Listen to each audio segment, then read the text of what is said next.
All right, this is a shorter live video. Why is this a short live video? Because my better half is coming home. I actually just put up the Christmas tree. I still have to find the Christmas lights. I was just speaking with my dad there. That was just my dad just then. So this is a very early video for me. So for a lot of people over in other areas, they're probably not going to see this video right now. You're probably going to see it a bit later. But I wanted to do something different and something that I knew wasn't probably going to take too much time. When I had originally planned to do a Holiday Horrors one, and because of the latest like Blue Underground stuff that came out, I was going to go with an evolution of Blue Underground, an evolution of Lustig basically, from Anchor Bay to Blue Underground, that type of stuff. So those videos will be coming up down the road.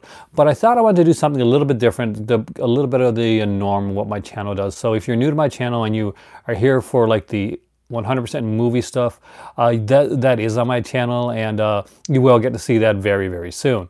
This, however, is a different video, something that I wanted to do tonight and have a little bit of fun with. So aside from this here, which is my movie library, and I'm sure most of you guys have seen that right now. Hello. Oh my God, you got to see this. So he was literally just like climbing up the back of it, like, you know, kind of like MacGyvering it up there. So I have my kitty in the background there. Well, I'll keep him in the background now, for now. But if he starts to do the kitty cleaning himself thing, I'll switch the camera around. It's nice to be able to do that. But you're adorable. You are adorable. You're adorable. I love cats. I love animals. So I do have my Bubbly with me today. I do. And I have my cat here with me too.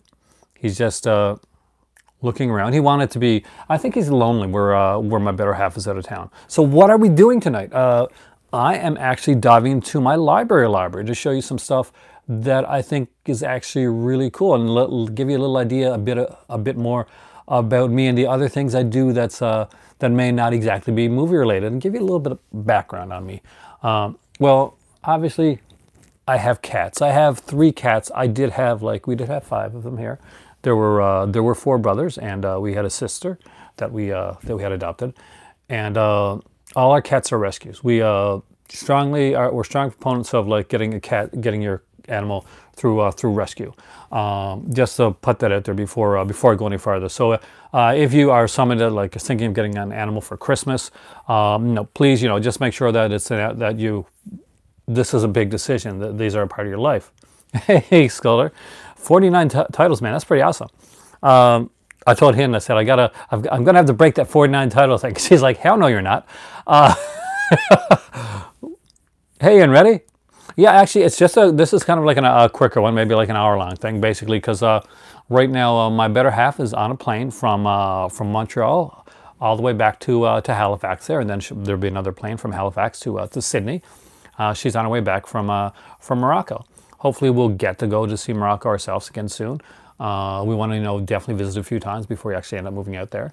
So, that's one thing. So let's go into some of the stuff. So one of the things I'm trying to do is I'm trying to learn French. Now this is going to give you like a bit of a history on it's 50 now. Damn. See, I'm going to keep telling her that. And I'm hoping that her competitive streak will come out. I don't think it will, because it's money. And no, she's good. She spoils me, but to that extent, I don't think so. So my better half grew up reading comics, but different comics than I grew up reading. She's from Morocco, and most of her comics and stuff came from France. So the one of the biggest ones in France is Mickey Parade. And this is the giant edition. There's a smaller digest. We have actually a few of these, and what's really cool is that you get all these cool and it's not all Donald. It's you got Mickey and Donald and just a bunch of stuff, and it's still ongoing. They are huge. Of course, this is French, as you can tell right there. It's a good way for me to probably learn some French as well. A lot of the Carl Barks stuff would be in here as well. Hey Jay, welcome, dude. You made the live stream, yeah. So we're actually talking about something different today. So this here is a French anthology comic called Mickey Parade, and one that I'm actually looking to check out a lot more. They have things here like the Beagle Buds and Les Autres Heroes. I'm not sure what Les Autres Heroes is. kind of rest in peace live stream. Why did somebody say that? That was an odd thing to say, Kenneth.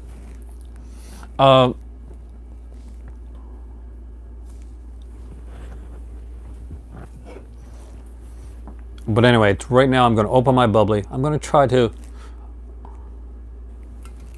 not focus on the negative. I'm trying to have a good day here. Guys, be positive. Hey, other Aaron, how's it going? Is it like alternate universe there, right? Welcome again.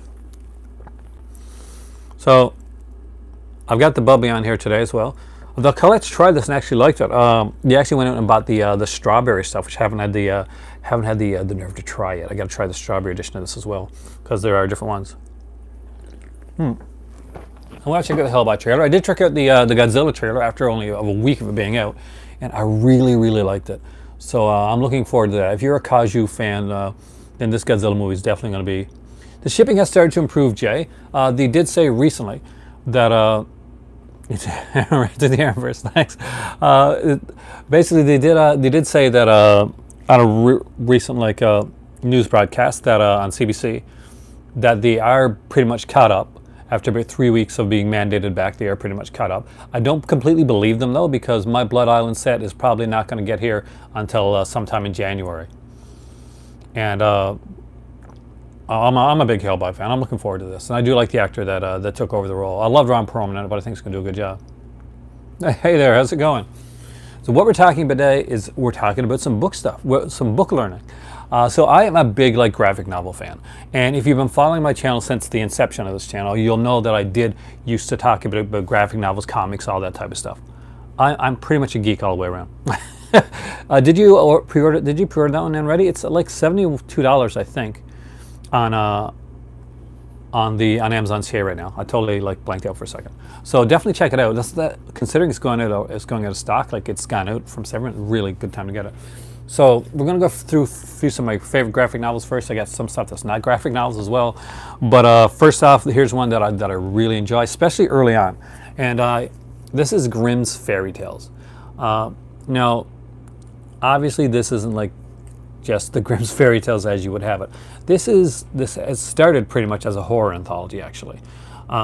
It would take the typical Grimm's Fairy Tale and make it even grimmer than the original Grimm's Fairy Tales actually were. It is gorgeously drawn. This was brought out by Zenescope, and it is extremely, if you're wondering if it brings on the horror and the gore, yeah, it really, really insanely does. The guy that draws is very good at drawing. Well, I'll be honest, was very good at drawing the female form, as you can tell. And I like this best. I'm a really big fan of this one, Jay. When it's more so talking about the stories on their own. Did I get the more song? Some more. We're talking wrestling here now. Hey Andy, how's it going? I'm talking some graphic novels and stuff today. So definitely check this one out. It does have a twist around the third or fourth volume where everything changes. And they go more into the mythology of it. I am more into the short stories themselves as opposed to the mythology that's being weaved throughout this series. But I did really, really enjoy this. I don't have all of the volumes yet. I think I've got the first 3 or 4. I've got to catch up on that. One that I do almost have completed, and one that's extremely good. If you've never tried it, I do recommend that you do pick this up. Is a series called Fables. Now, Fables, in a way, is if you've ever seen the series Once Upon a Time, it's going to have more than a passing resemblance to that. Now, Fables was before Once Upon a Time, and Disney's whole idea in that. And Fables is much, much better than Once Upon a Time, which isn't a bad show. It's just that Fables is 10 times better, and the characters that run through this are epic. They have some amazing storylines. The first one here, I think, is the is this the Who Killed Rose Red storyline? Anyway, so there's the big bad wolf. The wolf in this is actually one of the heroes. Great stuff, and if you have never checked it out, definitely do please check out Fables. It is an amazing one, and I've got almost every volume of this one right now. I haven't got the Jack of Fable series, was a spin-off one, though I have read it. Hey, Paul, welcome. We are actually talking about some graphics tonight. Ah, Andy, a fan of Fables, right? Awesome. I kind of thought you would be, actually. My better half got me into Fables. I'm not gonna lie, I was reading some. I read a lot of like the Vertigo stuff, but this had passed me by for some reason.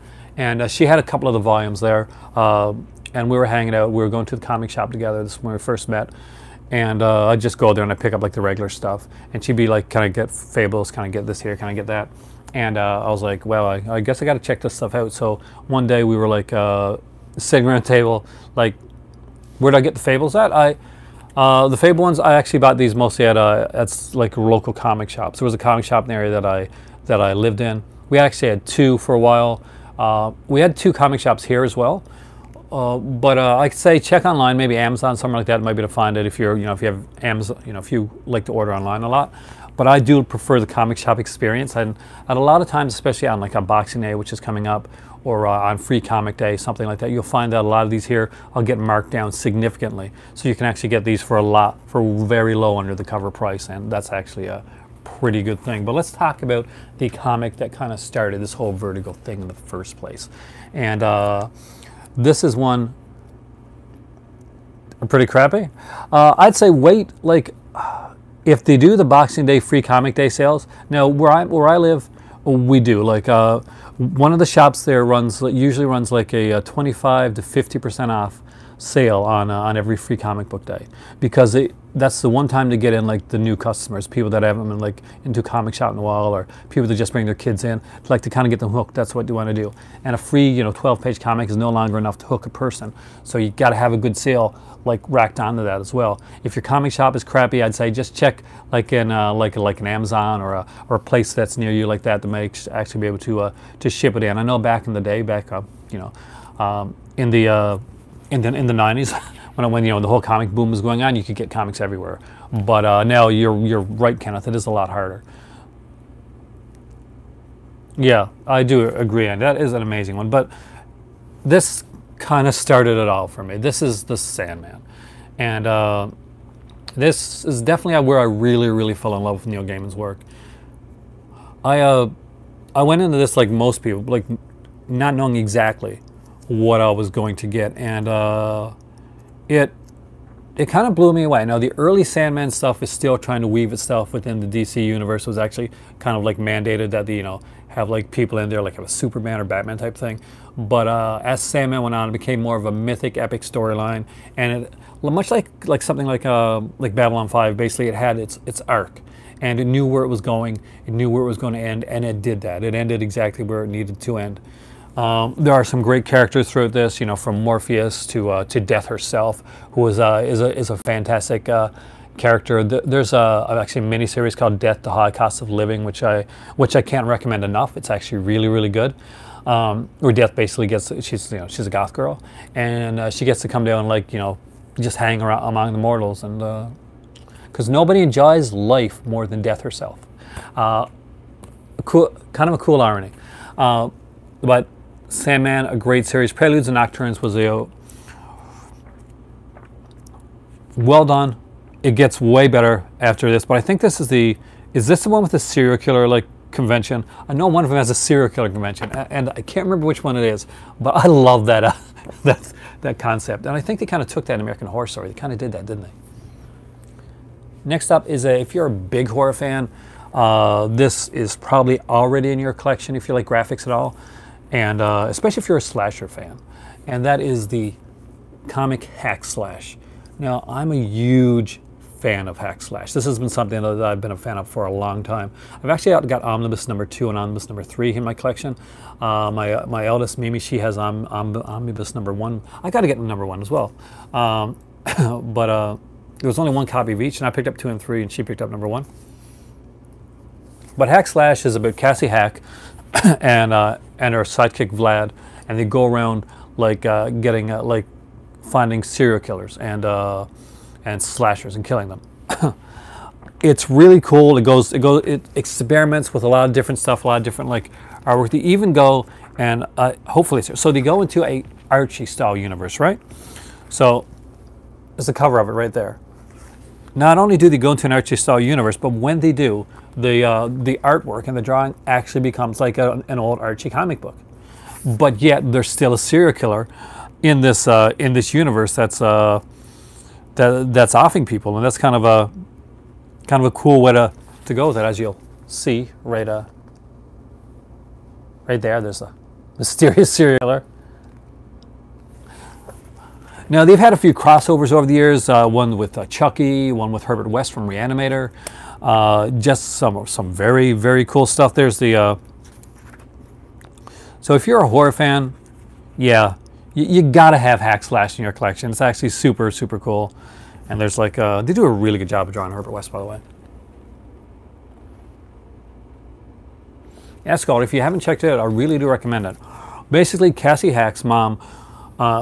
Cassie Hack finds out early on that her mom, who was the school cafeteria lady, is a serial killer, and she's killing the people that's been bullying her daughter.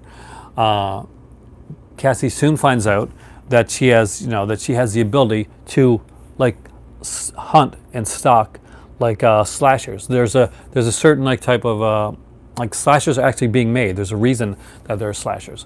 They exist in the universe. And there's a specific mythos behind it. She meets up with a huge Frankenstein guy named Vlad, and they go through having some incredibly crazy, insane adventures, and just killing off serial killers and slashers. And Cassie is experimenting with her sexuality, and Vlad is. It's just a really, really good comic, and it's a lot of fun. I'm so hoping that one day this gets made into a serious serious film or TV series, even TV series. I really like that actually over a film. Now, speaking of ones that were almost made into a TV series, right, Kitty? Do you like this one? Do you? You do. You do. That is by Joe Hill. Now, Joe Hill, aka Joe King. Or as many people know him, if you picked up Creepshow this year from Scream Factory and you're watching Creepshow, the kid in Creepshow at the beginning of the movie, the one that's reading the Creepshow comics, that's Joe Hill. That's the son of Stephen King. And he became a prolific author in his own right, making movies, making books like Horns, which actually got turned into a movie with Daniel Radcliffe. But what I know him best for, what I love him best for, is one here called Lock and Key. Now, Lock and Key is a really, really good comic series.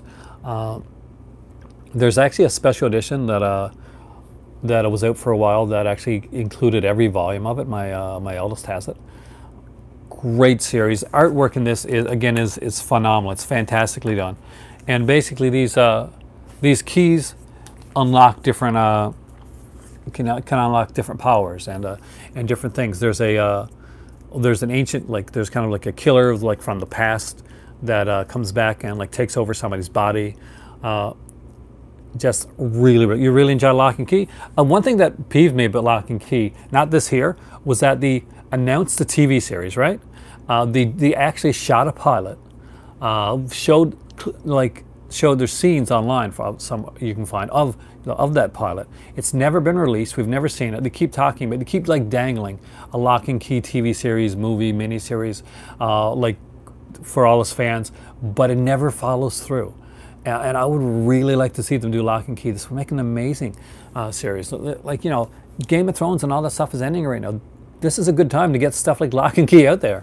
And yeah, if you have not checked it out, great artwork from Gabriel Rodriguez on this. Wonderful writing by Joe Hill, and definitely something that everybody should check out. Yeah, see, Lock and Key would make an amazing TV series. Now we're going to get into some regular stuff. Some cheesy stuff that I like from when I was younger. So I collect a lot of the essentials, and I do want to bring them all down here, but I'm a big fan of the Marvel Essentials, the DC Showcase line. They're hard to find now in my area. I'm not sure if they just stopped bringing them around as much, or maybe they've stopped doing them.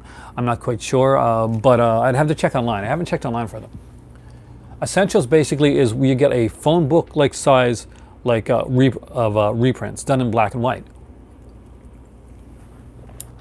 Now, I was asked early on why I didn't just pony up the extra money and just buy the color reprints that they come out with the hardcovers. Now, I do have some of those, But but I prefer the black and white like artwork. I prefer the actually like kind of to see the lines, and one reason for that is like, you know, one thing that some people may not know is that I did go to art school, and I do like to draw every once in a while.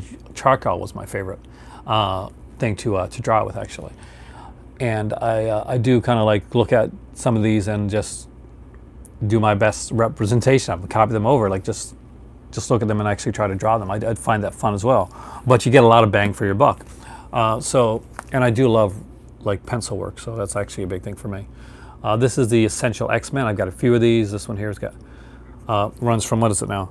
Uncanny X-Men 199 to 213, the New Mutants Special Edition #1, X-Manual 9, X-Factor 9 to 11, New Mutants 46, Thor 373 to 374, and Power Pack 27. So that's a lot of like mutant stuff. So this one here actually deals with the what does this one go? Well, yeah, the Rachel Summers, the Brotherhood that becoming Freedom Force, Lady Deathstrike, Valkyrie, and a lot of other stuff like that.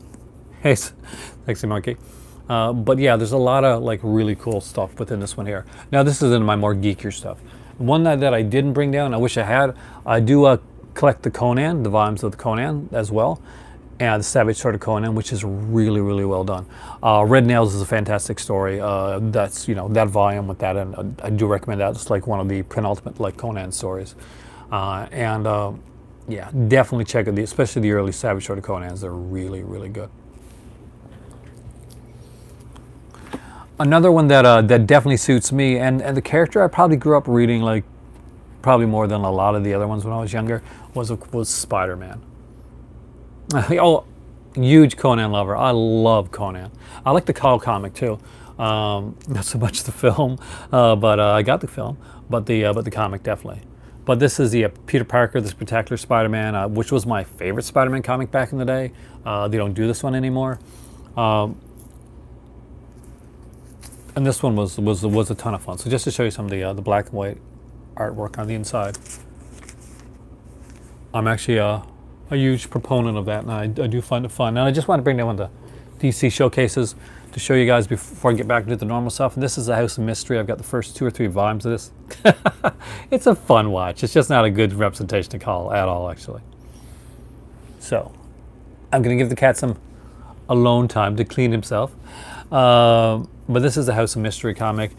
They start here. They don't start right at the beginning. I don't think. They start with 174, yeah? Because, you know, that's when it really became House of Mystery. I've had this one for a long time. This is probably one of the first that I ever owned. Now, the first I ever bought was the first ones that came out. When the Showcase Comics came out, they debuted 2 huge ones for $9.99 each. One was Superman, one was the Green Lantern. I was really into comics at the time, and I would take weekly trips to the comic store. So I was actually there when the very first Showcase came out with those special introductory price offers, and I picked them up on the day that they came out. So yeah, I have the original Superman, original Green Lantern. You know, those were really fun. That kind of that hooked me, and got me into a lot of that early stuff. Now, I want to talk about a graphic novel right now that is one of my favorite graphic novels of all time. And I didn't bring Watchmen down here, though I do love Watchmen. But I'm gonna like buck against the tide here and say I didn't like The Dark Knight Returns. I hated The Dark Knight Returns, Strikes Back, whatever the hell it was called, the sequel to it. And I think they're doing a third one, but I'm not like a lot of people that were super into to The Dark Knight Returns. It actually kind of bored me. Sorry, Miller can sometimes seem edgy for edgy's sake. And later on, he would do even worse with All-Star Batman and Robin. That is such a bad comic. Please never read that. I'm not alone on that. Actually, I usually am. Whenever I say I don't like The Dark Knight Returns, it's like them's fighting words or something like that. But yeah, Frank Miller really bothers me with a lot of the stuff that he does. Definitely his insanity bothers me. But I did like some of his early stuff, some of his early Daredevil stuff, and some of like the Batman stuff. But I don't like a lot of stuff that he did. I really, Batman Year One gets like a lot of praise, and like, really, what did it do? That was so different or so edgy. Oh, look, Catwoman's a prostitute with short hair. No, I'm sorry. But one that I do like is, and I'm a huge fan of Kurt Busiek, And this comic here is kind of like, I guess you can call this an alternate universe, Elseworlds, whatever you want to call it, type comic. But it's called Superman's Secret Identity. And if you have not read this comic,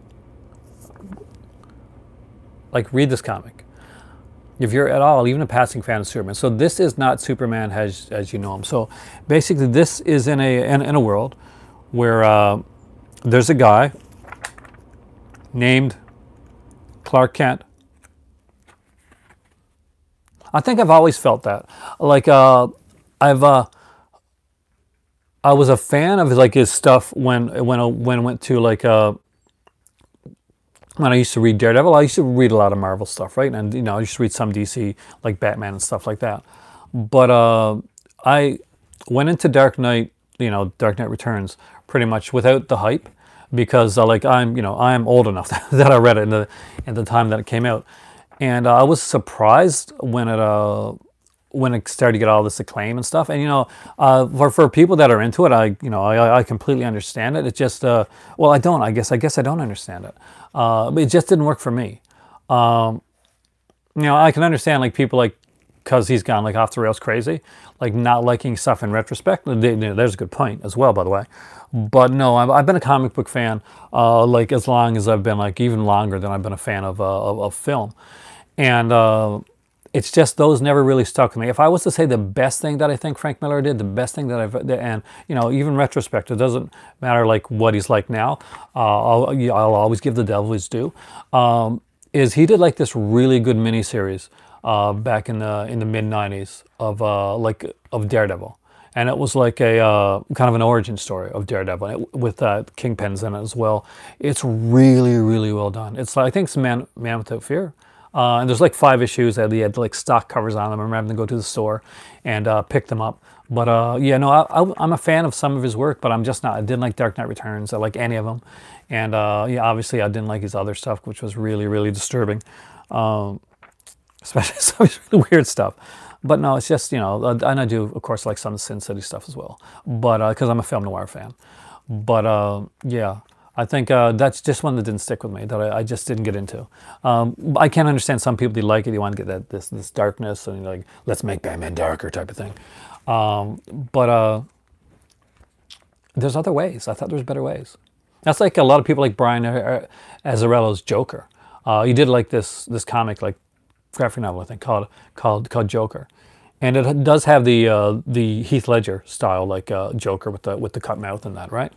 And like you got like Killer Croc, and Killer Croc's a cannibal in this one, and it didn't do it for me.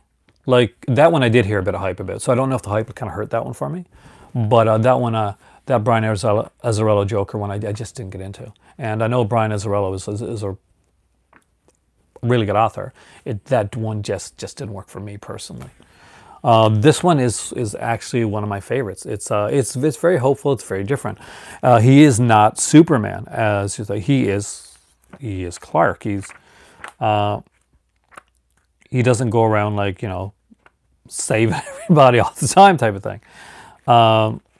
It's a different take on the Superman character. If you've never read Secret Identity, I really don't want to give a lot of it away. If you've never read Secret Identity, it's really good. Is there a Superman that in it? It kind of goes there, but I don't want. The thing is, like, and Andy, I really want to sell you on it, but I don't want to give away like any of it. It's like when I told you guys, you know, Forever's a really good series on Amazon Prime. It's not for everybody, but it's a really good series. If I tell you anything about it, it's going to ruin the whole series, and there's no reason to watch it. But this thing here, it's just really well done. Really well done. And again, I'm gonna be honest. This is one that my better half had, and she said, you know, this is I don't read regular comic books. She doesn't read like ongoing series or anything like that. Like anything long ongoing, like a Superman or a Batman or any of that stuff. Like I do. I'm a huge fan of that stuff. But she said, I do have this one Superman comic, and I'd like you to read it. And it flew under the radar, pun intended, for me. And yeah, it's a really good one.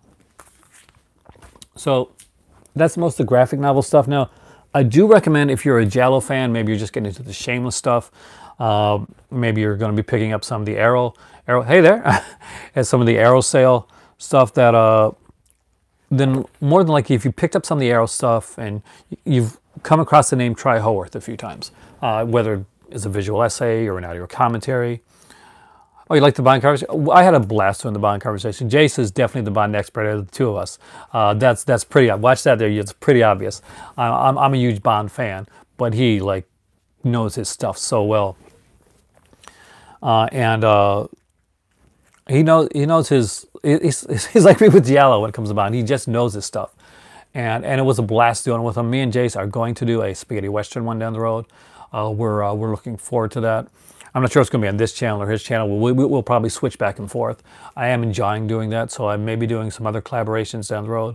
But when I get time, I'm actually supposed to be, hopefully, I'll be taping a podcast this week sometime. Maybe tonight, maybe sometime this week. I'll be taping a podcast. So just watch out for Just the Discs, because I'm going to be guesting on that one. You just have to wait and find out what it's about. So this one here, So Deadly, So Perverse. There's actually, I think I read 2 volumes of this right now. I really want the second volume, but it's kind of on the pricey side, I think, right now. Now, I got this one, and I got his Mario Bava one as well. Like, the Mario Bava one he did was the first one he did, and he didn't feel that he did a very good job with it, so he actually re-released it with, with updated like text and all that. And I think with the re-release, it's actually really, really good. But this one's So Deadly, So Perverse is a really good one. I'm going to see if I can actually show you pages of this one. So there's some beautiful like artwork, and it goes through the different films. There we got like Twitch of the Death Nerve right here, otherwise known as Bay of Blood, which I showed you guys last night. Thanks a lot. I got to say, I have a blast with this stuff here. Yesterday, I did my my complete Arrow collection. I didn't intend to do it, but I actually ended up doing my complete Arrow collection. This, of course, is from. Do you guys know what this is from? Do you remember it? It's Blood and Black Lace. Yeah, with the killer. I almost said the killer's name out loud. I really almost did. The actor that played the killer. That would have been like a dickish thing to do. But this one here goes from 1963 to 1973. So you get like a good like range of the of some giallos. So it starts off, beginning with The Girl Who Knew Too Much, and goes right up to, let's just see, Special Killers, directed by Germán Lorente. But let's look at the last, like, actually, I guess big one. Like, we think like The Mask, The Flower with the Deadly Sting. Don't you just love giallo names, by the way? Death Carries a Cane. Your Voice is a Locked Room and Only I Have the Key. I struggled with saying that name last night, by the way. Who Saw Her Die, which was fantastic. Who Killed the Prosecutor? I don't remember that one. What Have You Done to Solange? And there are great like poster art in this book. It's the name of the book again is So Deadly, So Perverse. This is volume 1. There is another volume of this. 50 Years of Italian Giallo Films. Hey, I just finished watching your video, man. Not just before I sent you the picture.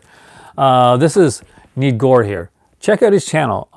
He is woefully undersubscribed, and he's really working hard on doing some cool stuff. And he picks up some really, really cool stuff.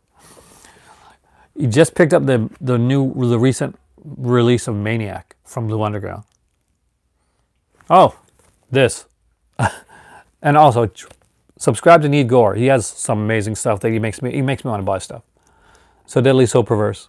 And Reddy's here too, by the way, who should also be subscribed to. He's a Canadian like me, and he gets to go to some cooler places because he lives in Ontario. So Deadly, So Perverse. Tri Haworth's book on giallo films.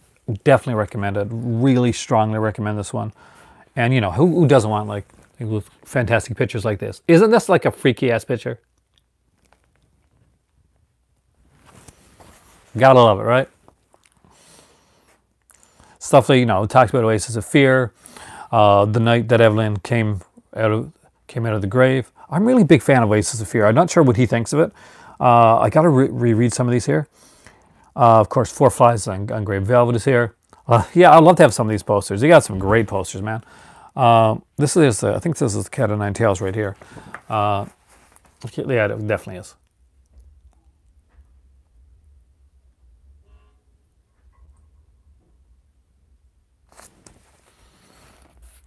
Yeah, they have some amazing stuff here. Jello posters are incredible, man. That's why I always want to birth crystal plumage. This is a very different poster for the birth crystal plumage. So definitely check out some of their some of his stuff. Now some of this I can't share. There's some like like nudity in here, of course, because Giallo films are steeped with nudity. I actually rewatched the Death Smiles on a Murder last night. I forgot how messed up that movie was. I had fun with it. I mean, like the features. Hey Peter, welcome.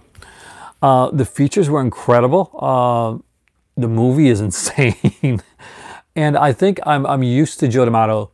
And Joe D'Amato is a really really a good cinematographer. That's one of the things he was known for.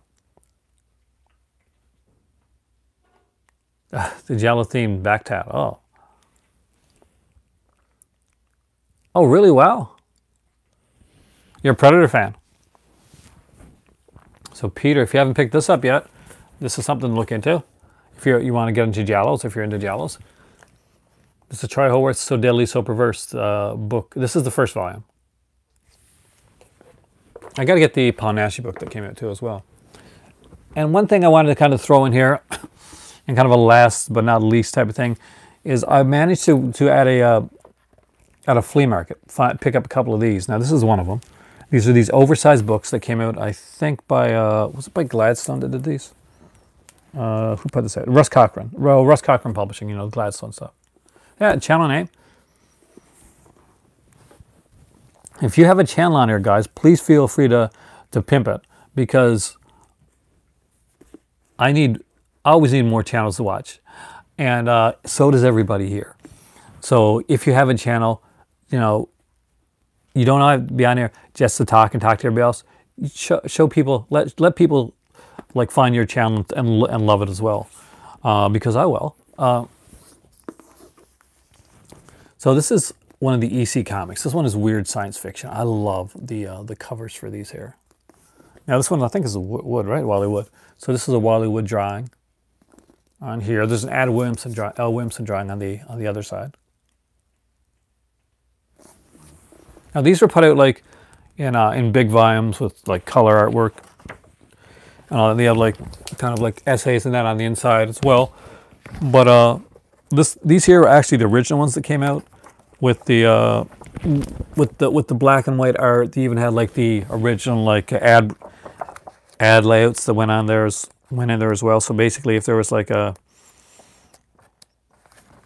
something like you want to send something to the editors type of thing, there's like an ad for that would actually be reprinted in that. And they had some really cool stuff. So if you're a big fan of of the EC stuff, this is not the Tales from the Crypt, Vault of Horror, Haunted Fear stuff, but it is like definitely like some of their really, really good stuff.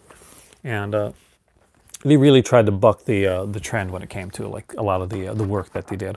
I'm a huge EC fan, and one of these days I'll do like I'll do a talk here on EC comics and the EC films that go with them. So it'll be all film related.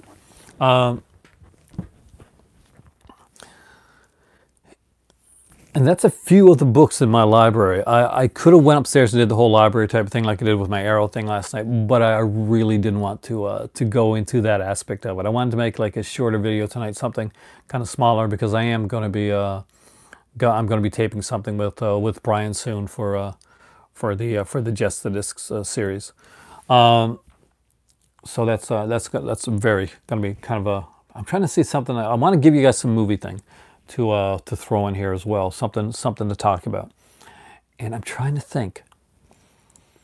I don't want to go right into like because I want to make a special video for the Lustig like era, basically the Anchor Bay, Blue Underground stuff. Now, and that was actually came from Corey's channel there, Need Gore, where he picked up Maniac and made me think, Blue Underground's come a long way. And then, William Lustig has come an even longer way when it comes to bringing like this into, bringing like, genre collecting to us. Because he started with Anchor Bay back in the VHS days. So originally, for a lot of people that were collecting, if you're an older person like me, if you're ancient like me, riding dinosaurs back in the day, What you originally did was you went to your local like place like CD Plus or something like that, and went to the VHS section because there's no DVDs back then, guys. And you picked up some of those clamshell Anchor Bay releases. They had like Halloween that came out. I remember they did like the Dario Argento collection. They were the first ones to bring Argento over here, like uncut. They did like a Hammer collection. I remember there was Plague of Zombies, Dracula, Prince of Darkness, all these amazing like clamshell cases. And you'd like take out the there, and there'd be like writing on the inside of the artwork. Just kind of like kind of a mini booklet type of thing. They put some features in there. And they, I guess they took on like, the early companies like Star Maker that actually did like, put the Hellraiser movies with like interviews and stuff on them. So Anchor Bay kind of were an early guys that actually did that type of stuff. That was under Lustig's reign of Anchor Bay. Before, Anchor Bay went to Stars, and Lustig went off and did did Blue Underground.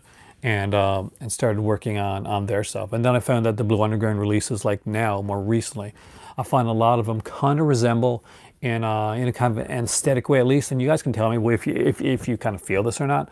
Sort of has a grindhouse releasing type of look to them. Does that make any sense? Grindhouse Releasing is a company that is still going on, but originally one of the founders of it was Stallone's son, Sage Stallone. Unfortunately, he has passed away, but he was a really huge Full Moon VHS. I used to have a ton of those, Andy. I'm a huge Full Moon fan. So let me just grab a couple releases from Blue Underground, just a couple of and a couple of Grindhouse, and tell me if you kind of get that feel. I'll be right back. I'm in like my lounging clothes today, but this is my on-camera lounging clothes. I was wearing much more mismatched clothing than when I came on this camera.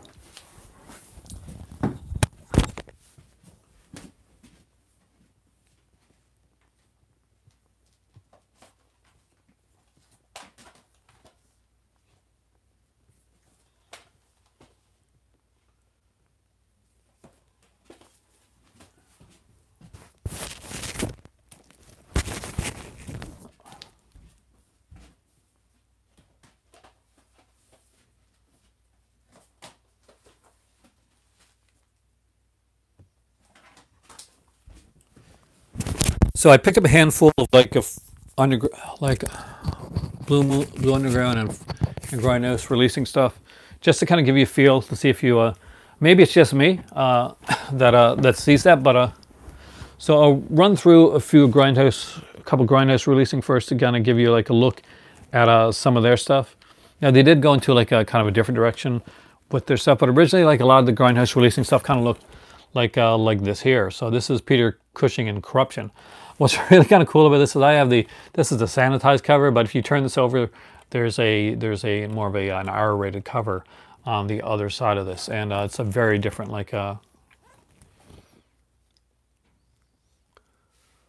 great features on this, by the way. Of course, they put out two that I strongly recommend. I can't recommend these enough, and that is Pieces. Definitely pick this movie up if you don't have it in your collection. Get Pieces. It's really, really good.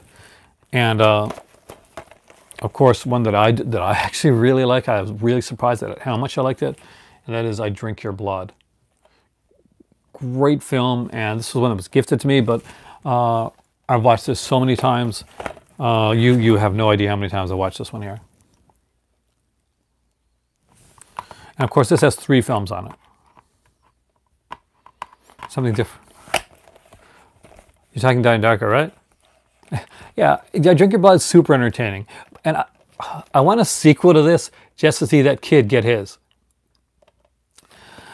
So these are the Grindhouse type looks to it. Now, when Blue Underground started out, it was basically this was kind of the typical Blue Underground cover style right there. This was the Toolbox Murders.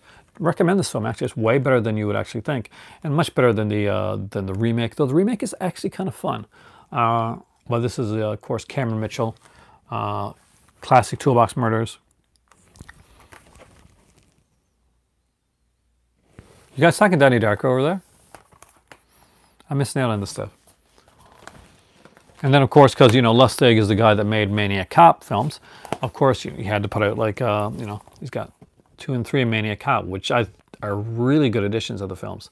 What's really cool about getting Maniac Cop 3, this is definitely the worst of the Maniac Cop films, is it's really interesting to hear the stories behind the like of something that's not doing well.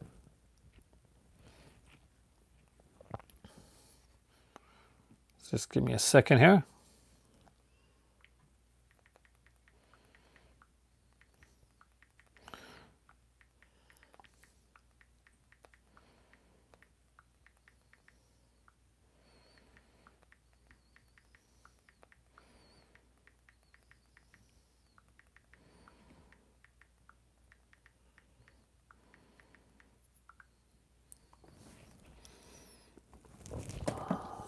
That was Brian from Just the Discs. Hey, Brian, for if you check this out later on. By the way, if you haven't checked out Just the Discs or the Pure Cinema podcast, definitely check them out. Brian Sower, Elric Kane do Pure Cinema podcasts. Brian Sower as various guests with, I guess, the big guest most of the time is Stephanie Crawford for Just the Discs. Oh, really? As a Western. And of course there's like Stephanie Crawford also does one called Screamcast as well, and Stephanie is an amazing person that you guys should all check out her writing as well that she does. I always follow like Brian and Stephanie on Twitter and that too if you do it, because that's how I find out a lot of stuff. So this here is like some of the newer Blue Underground stuff. Kind of what they look like sort of now. Now there's the newer stuff with the lenticular covers and stuff like that, but this is like Raw Meat, which is a more recent Blue Underground release, and I do think, you know, maybe it's just aesthetically it does kind of have like a, you know, a grindhouse style type of look to it. I don't think it's on purpose. I just think that's that's the aesthetic that they went with. So this is obviously Deathline, otherwise known as Deathline.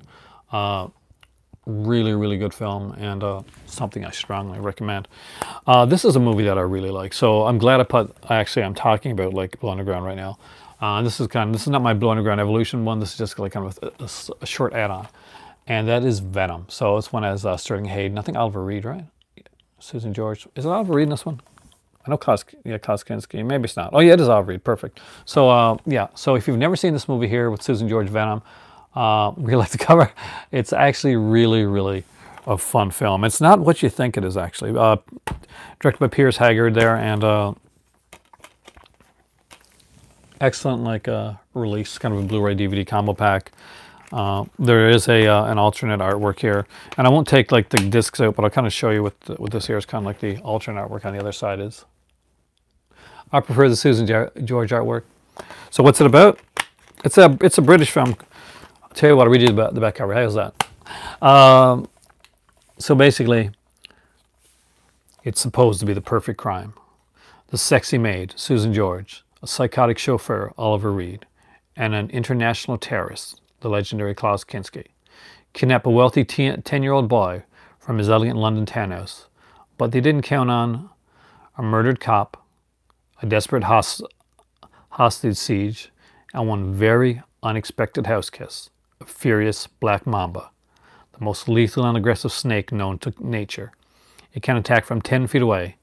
Its bite brings excruciating death, and it's on the loose. Now terror knows no antidote, and the ultimate in slithering mayhem is Venom. There you go. How's that? Venom is actually a really cool film. Great cast. Awesome little film. Hey, Isaac, how's it going?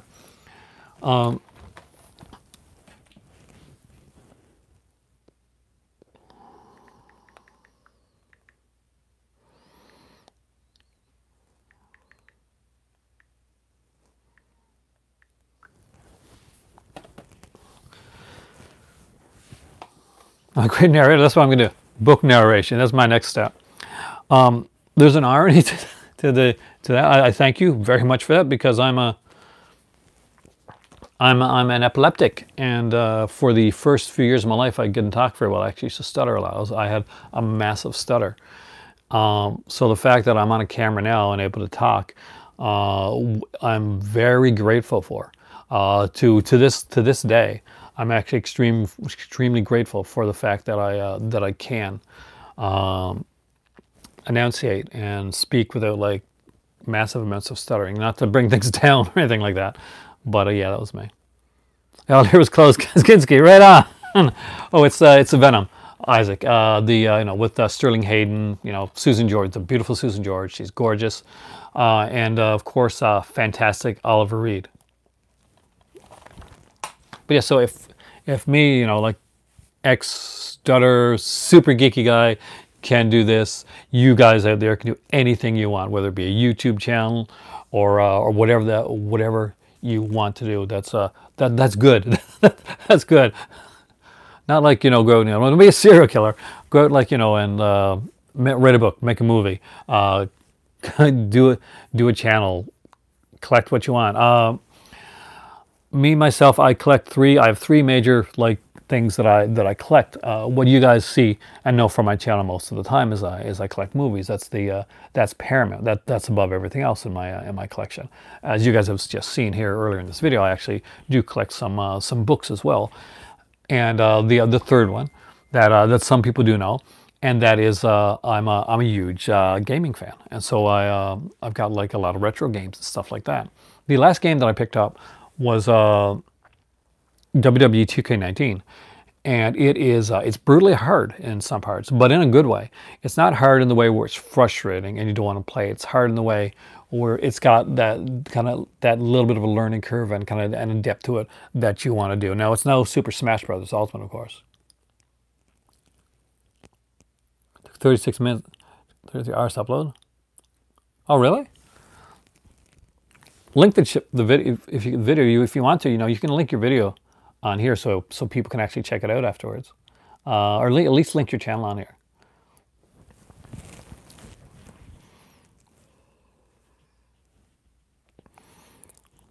Because I do apologize. One of these, I do want to do like kind of a shout out video with a bunch of everybody's channels and all that on here.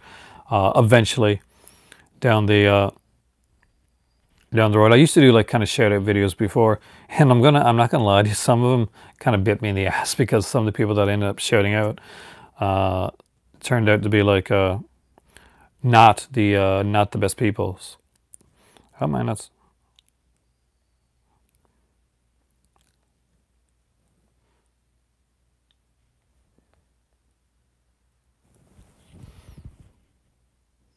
How was I not? I thought I was subscribed to your channel. Did my thing unsubscribe, Sexy Monkey? Because I was subscribed to your channel. I had to resubscribe. If you're not subscribed to Sexy Monkey's channel, do so. It is hard when you collect one thing, especially if you really get into something to like say, okay, I can kind of balance both. But you can. I mean, like you can do it. It's just that sometimes you just got to pick a major. I'm sorry, Sexy Monkey. I actually thought I was. I watched your videos before, but I thought anyway, I'm subscribed now, and I apologize. So if you're here and you're liking this stuff, definitely make sure that you go over, subscribe to Sexy Monkey, Need Gore, subscribe to N-Ready. You know, these guys do some awesome stuff. So, and they put a lot of work into it. That's, you know, they definitely do. So that's always a big important thing. So there we go. That's one of our things to learn out of this today. But yeah, so I'm a gamer as well. I don't get to game as much as like a lot of people.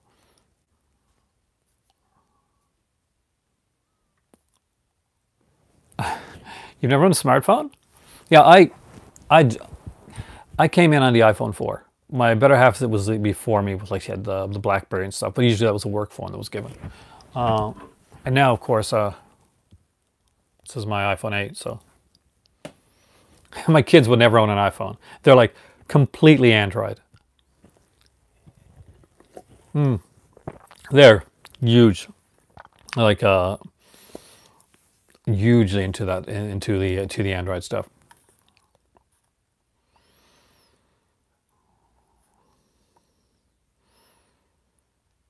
Education information. Yeah, well, you can get like education from some games as well, but like you definitely get escapism, that's for sure.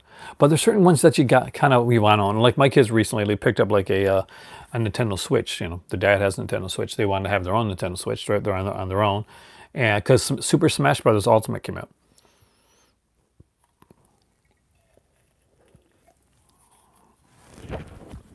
So, if you've never checked out like. If you want to check out, if you ever were looking into like one of the newer systems, a lot of people play the PlayStation 4. That's kind of the bigger one. I would recommend, especially if you're a family and you've got like, you know, you got kids and all that stuff too. The Switch, I recommend the Switch. I strongly do. And over the last 2 years, you've really, yeah, it's really, really Grand Theft Auto educational. Hot coffee mod. But yeah, they're incredible stuff done with the Nintendo Switch in the last year. Some of the best games that came out on any platform came out on the Switch. The Zelda game that they put out it was epic. It was rightfully the best game of the year. An easily addictive personality. I got that. I got to, like, you know, their Super Mario, hands down one of the best Super Mario games ever came out, is the Super Mario Odyssey game. Yeah, it is. Nintendo. The Switch is one of the perfect consoles. Like, I have them all, so I don't have like any like specific like horse in the race, and I don't fanboy over one a lot over the. I'm a bigger Nintendo fan than some of the other ones, because I'll be honest with you, that's kind of what I grew with, but I have liked them all. Oh, you're in Canada for. Welcome, dude. I hope you're enjoying your time here. Our post office is getting back to working again, so good time to come. And always check out your local Sunrise Records. They're a little expensive, but keep brick and mortar stores going. Like especially brick and mortar stores that actually do stuff. Starting to win you over? It really should. Well, honestly, when they watch your videos, you'll even get more subscribers because they're good. That is the truth of the matter. Now, yeah, if you're looking at a console this year, if you're looking like for like maybe at a Boxing Day type of thing, you're looking to grab one, it's later in the year and you maybe want to get a console for Christmas time. I will. That's Scotty's cousin Liz. Then I do recommend Switch. There's no better time to get on right now. Super Smash Brothers Ultimate is the best-selling Smash Brothers game ever. It's one of the best-selling games this year, I think. It's actually selling hardware. It's really that good, and it does have what's really neat about it. And a lot of people are liking the fact that the Nintendo GameCube controllers, and I'll show you a GameCube controller here just to kind of give you an idea. GameCube had the perfect fighting controller. It's a very odd looking controller. So this is an original Nintendo GameCube controller from Nintendo. So look at this. Looks kind of odd, right? You would think this wouldn't work well, but the whole thing is that there's the side buttons. Every one of these buttons is placed, hey Cubic Lover, extremely well. Now, what's really good, and this is really good, Corey, is that right now with the Super Smash Bros. Ultimate coming out, they are re-releasing like brand new Nintendo GameCube controllers specifically for that game. There's a Zelda one. I think there's a Mario one. There's a Pokemon one, like a Pikachu yellow one. So yeah, you can find them in stores, and I think they're like 39 bucks, something like that, like here in Canada. So that's actually not bad, especially for controllers. You're around like $79, $80 normally. But this is the original like Nintendo GameCube controller, in case you wanted to kind of see what one was. You know, if you run into, they are very, very good controllers. And they hold up really well, especially this. You wouldn't think this would, but this nub actually here. I don't know if you can hear the clicking. but this is what you want to hear. Want to hear like the click when it comes to stuff like this. So yeah, I'm a game geek as well. I don't like talk about it a lot on here because I'll be honest with you. Anytime that I've done a video on here, be it live or just a tape video on exactly on like on video games, it's been my lowest watched thing. I mean, like I've done beer reviews that have been pretty much like just as low watch as my video game stuff, and I'm not quite sure why. Maybe people just don't associate me with gaming or video games, but it is something that's a big part of my life. I just don't get to talk about it on here as much because I see people dropping off usually when I do. I did really early on, Corey. I did do some beer reviews. Bellhaven's Best was my favorite beer of all time, and it's no longer here in Canada, unfortunately. It was really smooth. Street Fighter back in the 80s? Seriously? Oh, that's my better half would love you then, because Street Fighter's her favorite game. Street Fighter, Mortal Kombat. She played like Street Fighter 2, like Street Fighter Turbo and all that. But she was really big with the Mortal Kombat because she was a Sega person. I actually bought her like an original Sega this year for Christmas because that was her system that she grew up on. So I got her Sega, I got her Mortal Kombat, and I got her Sonic 2, which would have been the ones that would have came with the system where she got it. Now over where she lived, it was called a Mega Drive. It wasn't called that. People do sometimes like to categorize channels. I've often thought of having a second channel, but I don't want to like splinter the base. I will be having a Twitch one as well down the road. So I'm actually trying to work all that stuff out. I just really got to figure out how the hell Twitch works. Beer in North America.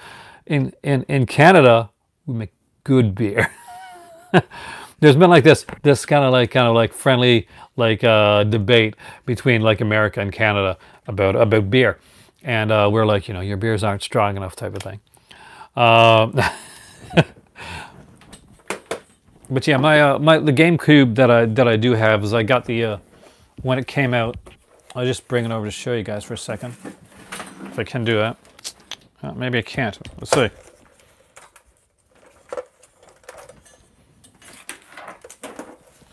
Was the original Platinum Edition. Wasn't it cool that this was a system with a holder?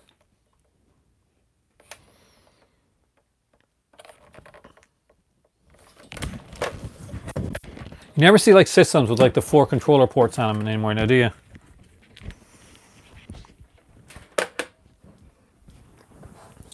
But there you go. One of the things that I really do like a lot. So looks like a MegaBox. It's really cool, and yeah, because you are younger, so you wouldn't have seen. Hold on a second, you might get a kick out of this. Try Canadian beers. They're much better.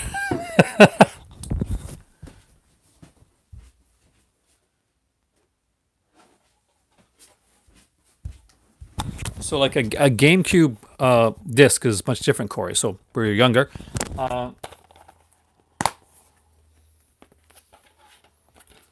This is the...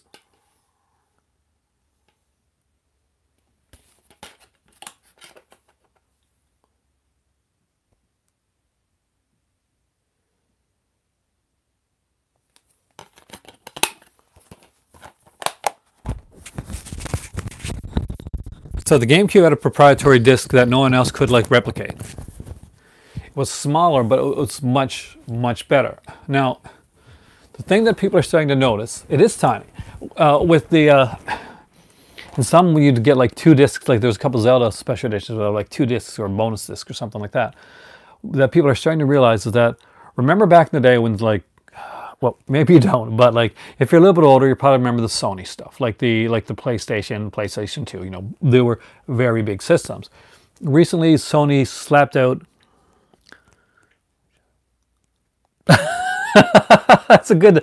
I was like, do you know what? When I came down here first, and when I first did this stuff up, and when I first came to Nova Scotia, I lived in Bullendry. And if you've been following my channel for a little bit, you know that I had like a bigger movie library. Like there, I had much more space. I kind of did feel like, yeah, this is my version of the Criterion Closet, just a little bit more sleazy and Z grade. But yeah, I've always wanted to go in the Criterion Closet. I've watched every Criterion Closet video. Oh, but yeah, basically back in the day, like Sony just recently put out the PlayStation Classic. It's a piece of junk. Don't buy it. It's between 100 in the U.S. and $120 here, and it's horrible. The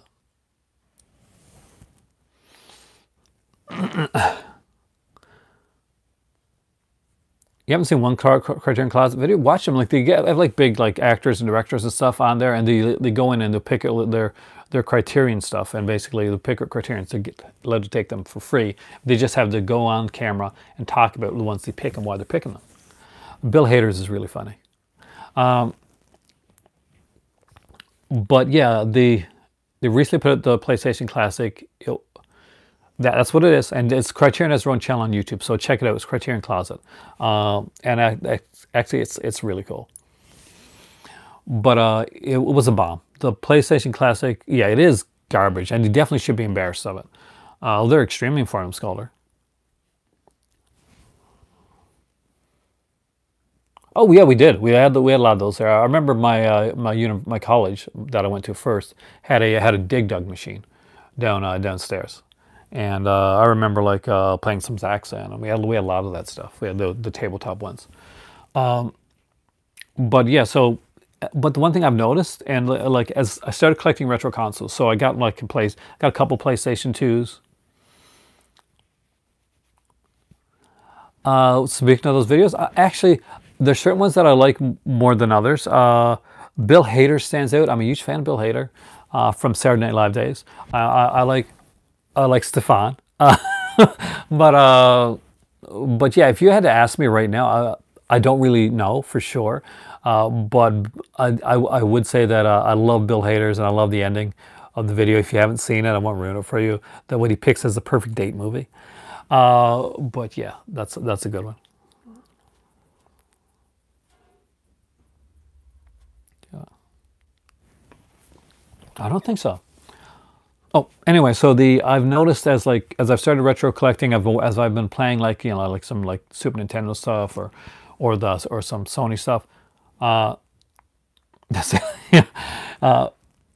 Sony's like the early Sony stuff doesn't stand the test of time, and it really doesn't. Like the graphics on this look amazing.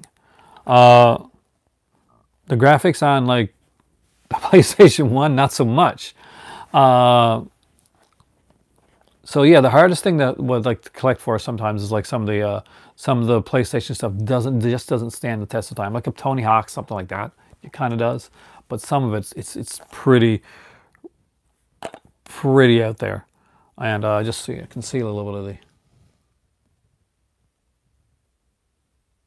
I actually play this game a lot.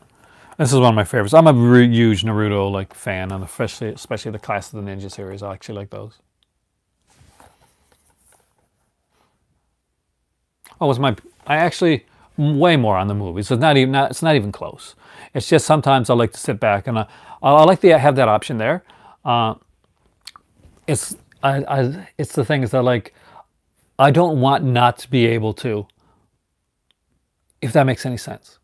I always want the option to be able to say, okay, I've watched a lot. I need a break, or I've had a really hard day, and I'm gonna come home and I'm gonna like put on Call of Duty, the latest Call of Duty, because I do play those games, and just start shooting people and pretend that they're people that were like mean to me on calls and stuff like that. But yeah, no, my percentage is like, it is definitely, I would go with a 70-30 towards the movies at least, right? Get my aggression out, right? That type of thing. You got to do that sometimes. That's a lot of the reason like people end up watching like people that watch horror movies and make horror and stuff like that. Usually they're like the tamest, sweetest people that you're ever going to meet, and the reason for that is because all our aggressions, all of that, like any microaggressions, we got any of that type of stuff, that's on the screen. We get that all out there. Music, I do. I'm actually a big music fan. I'm an '80s kid. I'm not gonna lie to you. So I was really big into like into like pop and new wave, and I like a lot. I wasn't ever big into the early like the metal stuff. I went more towards punk, to punk music. I did a bit of that. I actually sang in a punk band for 2 nights. What a horrible, horrible singer I am too, by the way. But I guess punk, maybe they didn't need a good singer. The guy was out, filled in. That was, something I did back in my youth. But I love the Ramones. Iggy Pop's cool. Sex Pistols. I like the Sex Pistols.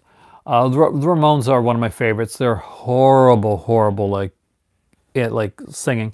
There's thank God there's auto-tune and stuff like that. 'Cause if you listen to their live stuff, it's pretty bad. You're an 80s kid too. See, there you go. But yeah, for me, like there's a lot of stuff like Duran Duran, Howard Jones, Thomas Dolby, Sheena Easton, Prince, Michael Jackson, Bruce Springsteen, stuff like that. Have you ever got back to a film that I just can't get into it anymore? Like, you mean like I feel like that I've outgrown the film? Some films just, I think, there's certain films that hit you, that either the nostalgia sticks with you, or you watch it again and you, and it's not so much that you're just not in that place when that you were when that film happened. I don't think there's ever been a director that really hit me that way.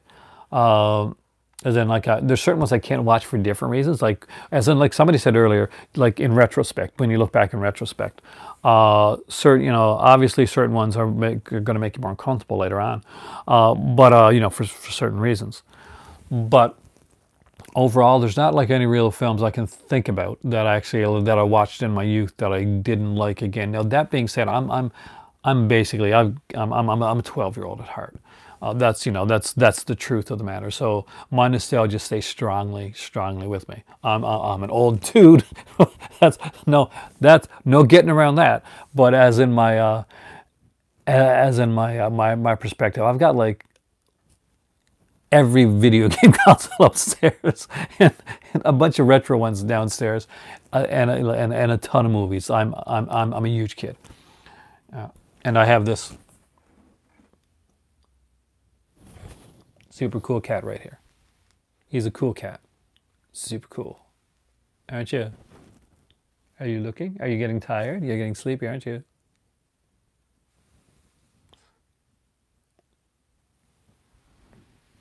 Books are have been pretty much the same. There's certain ones that I can't read over and over again. Oh, I love Tarantino though. I still do, actually. If you just like a film on first viewing, you find that you can usually like it more down the road. Maybe a little bit of both. But your favorite decade of music is the 60s. My better half says the 70s. My dad's, I think, says the 60s.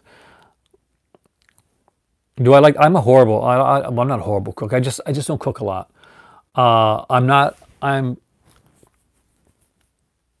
I've been like the type of guy that. Can I be honest with you? When I was single, I was not the greatest of like cooks. I did cook a little bit, but I found that as I dated, one thing that I would do, and like you won't tell now because there's not a lot of hair left. I'm blonde, and I totally played that up. Can you help me with this here? I'm really not quite sure. How do I do this spaghetti again? Can you help me with, do I have to separate the whites and the darks when it comes to the laundry? Yeah, so I use that a lot too. It helped out in dating, and maybe double-edged sword. Later in life, I can cook some things. When it comes to me cooking, guys, though, honestly, what is it normally? I get some spaghetti, put it in a pot, make that type of stuff, Yeah, I don't want to mess anything up. I'm sorry, But yeah, I have a better half now that is caught on that extremely fast. She'll kick my butt if I say, hey, I don't know if I can do that. Learn. And I'm so lucky to have somebody like that. Yeah. So there you go. So I shall see you later. Thank you for coming in. Yeah, steak, hamburger, spaghetti. That's pretty much me. Oh, you got to have someone that does that. You don't want to have somebody that's like just going to be passive along the way. Cats are like the awesome meditators, man. He does look like he's meditating. This is Bruno right here. He just has this kind of like look on his face sometimes. So he sucks in his cheeks and kind of looks like Zoolander. Yeah, actually, my first pet Cubicler was a dog. I had a Newfoundland dog.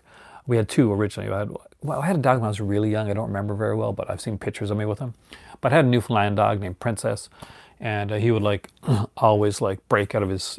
We'd get like new chains on a daily basis because I'd get out of school, he'd break his chain. He'd be waiting for me when I got out of school. And he was a huge dog. Very timid, very mild, never barked, anything like that. The kids would come up, get on his back and stuff like that. He would just like stand there. Had another dog after that, and then we had our first cat, Sasha. We had her for like 21 years. Yeah, she was a Siamese, and yeah, I'm huge. You have a diploma as a cook? My dad was a cook.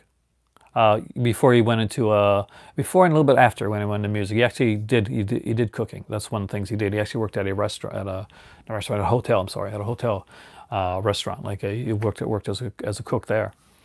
But my dad's like loves music, so my dad's one of those people that can pick up like any instrument or anything like that, and he'll listen to a song on the radio, and he doesn't have to even know what he can pick out the tune and he can play it. I'm very jealous of that. I can never do it. Oh, really? I know what that's like. I had in the last 2 years, I've lost, I lost a couple of animals myself. The ones that were very, very close to me. His brother, actually. But they have a special place in your life, and for that time when they're there with you, it's amazing. So though you may wake up upset, just when you wake up, just think about the fact that they gave you all those amazing memories that nobody can take away. And with that, my better half just reached Halifax. So I am going to head up right now. I've got to do some stuff because that means she's a couple hours away. I have dishes to do. That's the truth. I will talk to you guys later. Thank you so much for joining me. I am Aaron. You are the Movie Club. See you later, Cubic Lover. See you later, everybody. I'm going to get my butt kicked if I don't go. Thanks, other Aaron. I got to put these books back and stuff. I don't want to get killed today, guys. You want me like buried in the backyard? Have a great evening, and you guys rock.